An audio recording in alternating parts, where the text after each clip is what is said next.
మీ ఎలాంటి వ్యాపార ప్రకటనలకైనా వెంటనే మా ఛానల్ సంప్రదించండి. ప్రస్తుతం మనతో పాటు శ్రీ శుభంకరి సేవా సమితి వ్యవస్థాపకులు స్మార్తనహారి బ్రహ్మశ్రీ దుగ్గిరాల యాజ్ఞవల్క్య దిలీప్ శర్మ గారు మనతో ఉన్నారు. గురువు గారితో మాట్లాడేద్దాం.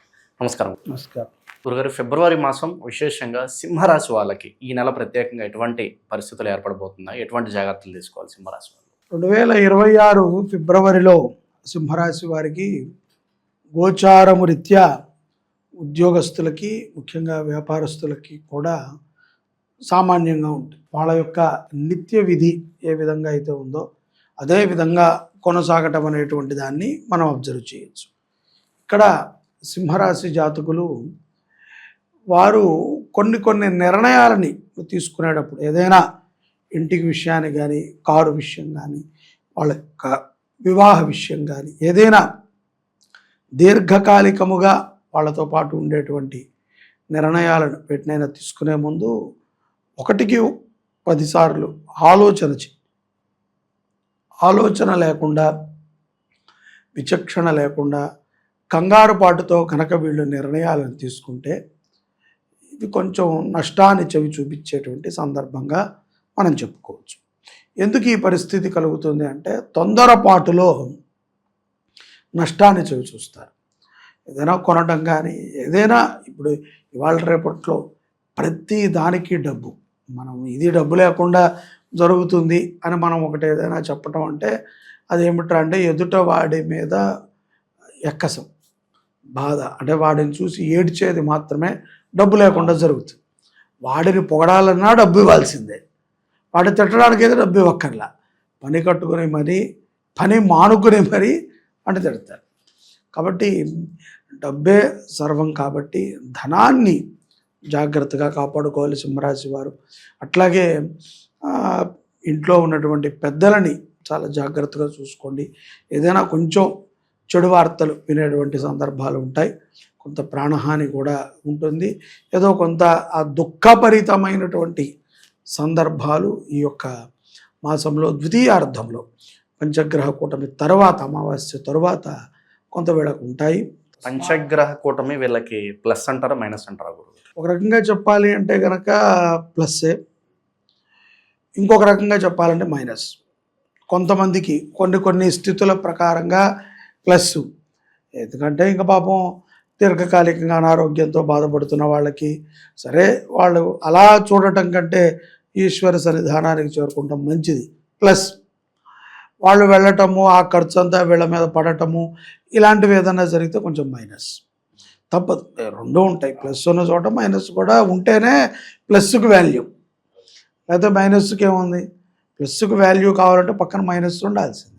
సో కష్ట సుఖాలు అనేటువంటి సర్వసాధారణం. కానీ ఈ పంచగ్రహ కూటమి ఆర్థికంగా వీళ్ళని నిలదొక్కుతుంది. అలాగే శత్రువులు అధికమవుతారు పంచగ్రహ కూటమి తర్వాత సింహరాశి వారికి.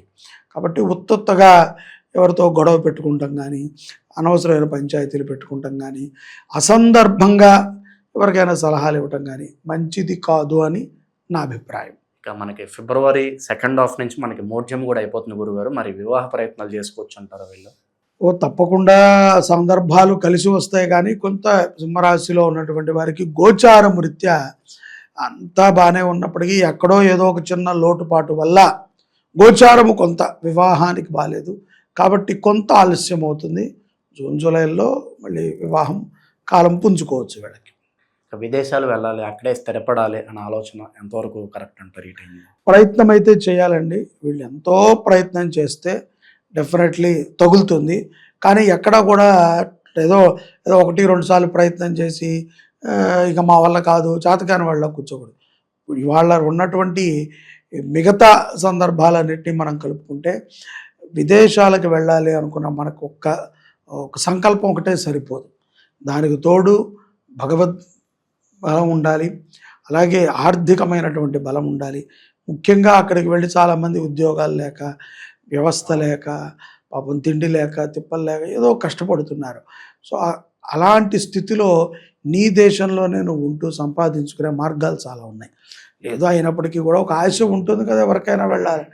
ప్రయత్నం అయితే గట్టిగా చేస్తే తప్పనిసరిగా ఫలిస్తుంది. ఏ వృత్తుల్లో ఉన్న వాళ్ళకి ఈ నెల బాగుంటుంది అంటారు గురుగారు ప్రత్యేకంగా? డాక్టర్లకు బాగుంటుంది, బాగా మంచి సంపాదన పొందుతారు సింహరాశి డాక్టర్లు. అలాగే అడ్వకేట్లు, లాయర్ వృత్తులు చేసేవాళ్ళు, అలాగే కొన్ని ఇన్స్టిట్యూట్స్ నడిపే వాళ్ళకి చాలా లాభం ఉంటుంది. రియల్ ఎస్టేట్ వాళ్ళకి కొంత నష్టం ఉంటుంది. అలాగే వ్యాపారస్తుల్లో చిరు వ్యాపారం, చిన్న చిన్న పనులు చేసుకుంటారు కదా, టీ దుకాణాలు, ఏవో చిన్న చిన్న కొట్లు పెట్టుకునేవాళ్ళు, వాళ్ళకి మంచి లాభము ఆనందము ఉంటుంది. పెద్ద పెద్ద వ్యాపారాలు చేసుకునే వాళ్ళకి కొంత కష్టముతో కూడుకున్నటువంటి ఆనందం ఉంటుంది. గురుగారు, ఈ మాసంలోనే మనకి మహాశివరాత్రి ఉంది. ప్రత్యేకంగా వీళ్ళు ఏదన్నా ఆ రోజు ఒక పరిహారం చేసుకుంటే ఎటువంటి పరిహారం చేసుకోవడం ద్వారా కాస్త కలిసి వస్తుంది అంటారు? శివరాత్రి రోజు సింహరాశి జాతకులు అరుణాచల గిరి ప్రదక్షిణ చేసినా మంచిదే, అరుణాచల క్షేత్రాన్ని దర్శనం చేసిన, లేదు అంటే కనుక త్రియంబకేశ్వరం స్వామిని దర్శనం చేసిన, అది కూడా కాదు అని అనుకుంటే కనుక ఆకుపచ్చ గ్రీన్ శివలింగం అంటారు కదా, మరకత శివలింగానికి అభిషేకం చేసిన చాలా సత్ఫలితాలని సింహరాశి జాతకులు పొందగలుగుతారు. అలాగే పంచగ్రహ కూటమి రోజున గోశాలలో జరిగేటువంటి నవగ్రహ శాంతి లేదా నవగ్రహ పూజని తప్పనిసరిగా సింహరాశి వారు చేసుకోవాలి.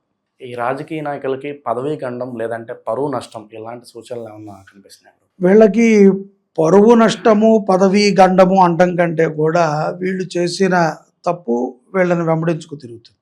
ముఖ్యంగా ఈ యొక్క సింహరాశిలో ఉన్నటువంటి రాజకీయ నాయకులకి స్త్రీ శాపము, స్త్రీ ఘోష చాలా ఉంటుంది. దానిని వాళ్ళు పరిహారం చేసుకోవాలి, తప్పనిసరిగా భారీగానే చేయాలి. ఎందుకంటే స్త్రీల యొక్క ఘోష సింహరాశిలో ఉన్నటువంటి రాజకీయ నాయకులకి ఇప్పుడు ప్రారంభమవుతుంది, అది ఎప్పుడు అంతమవుతుందో కూడా చెప్పలేము. వీళ్ళ జీవితంలో ప్రస్తుతానికి ఎటువంటి మార్పులు చేసుకోవడం ద్వారా వీళ్ళ లైఫ్ బాగుంటుంది అంటారు ప్రస్తుత కాలం? అదే చెప్తారు, మార్పులు అంటే ఏంటంటే వీళ్ళ విధానం, బుద్ధి మార్చుకోవాలి. బుద్ధి మారటం అనేది చాలా కష్టమైనటువంటి తరుణం. ప్రపంచంలో దేన్నైనా మార్చుకోవచ్చు తప్ప బుద్ధిని మార్చుకోలేం. ఈ బుద్ధిని మార్చుకోవాలి అంటే కనుక ఎక్కువగా మౌనంగా ఉండాలి, ధ్యానం చేయాలి, ముఖ్యంగా ఒక గురువుని విశ్వసించడం మొదలు పెట్టాలి. అది వీళ్ళు చేస్తే సింహరాశి జాతకులకి చాలా బాగుంటుంది.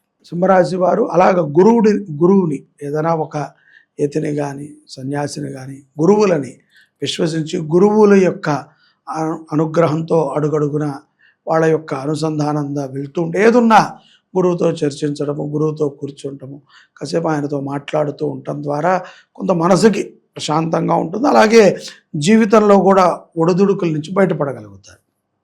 ఓవరాల్గా సింహరాశి వారి పరిస్థితి ఈ మాసం ప్రత్యేకంగా ఏ విధంగా ఉంటుందో మీ మాటలో చాలా బాగా వివరించారు. ధన్యవాదాలు. నమస్కారం.